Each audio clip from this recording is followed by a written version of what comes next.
Victorian যুগে নারীর চুল শুধু চুলই ছিল না, এটি ছিল সামাজিক অবস্থান, সৌন্দর্য ও নারীত্বের প্রতীক। চুল যত দীর্ঘ হয় ততই মর্যাদার পরিচয়। নারীরা তাদের চুল অনেক লম্বা করতেন এবং তা নানাভাবে জটিল কেশবিন্যাসে সাজাতেন। কিন্তু এখানে একটি গোপন তথ্য আছে, চুল যতই লম্বা হোক না কেন নিখুঁত আকার দিতে অনেকেই ব্যবহার করতেন বিশেষ চুলের খোপা, যাকে বলা হয় রেড। এটি তৈরি হতো তাদের ওই ঝরে পড়া চুল থেকে। চুল খুলে রাখা এটি ছিল একান্ত ব্যক্তিগত বিষয়, শুধুমাত্র স্বামী বা দাসীর সামনেই তা করা যেত। প্রকাশ্যে খোলা চুল একেবারেই অশোভন, এমনটা কেবল সাহসী অভিনেত্রী বা মডেলরাই করতেন, তাও শুধু শিল্পকর্ম বা বিজ্ঞাপনের জন্য। উচ্চবিত্ত নারীদের কাছে চুল ছিল সৌন্দর্যের চূড়ান্ত প্রকাশ।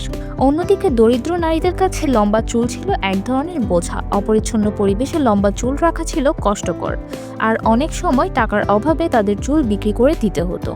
শ্রেণী যাই হোক, একটা বিষয় ছিল সবার জন্যই অপরিহার্য, চুলকে রাখতে হতো পরিষ্কার, ঝকঝকে ও পরিপাটি, যেন কাঁধের নিখুঁত অবয়বের ছাপ পড়ে। আপনি কি পারতেন এই কঠোর সৌন্দর্যের মানদণ্ড রক্ষা করে চলতে? কমেন্টে জানাতে ভুলবেন না।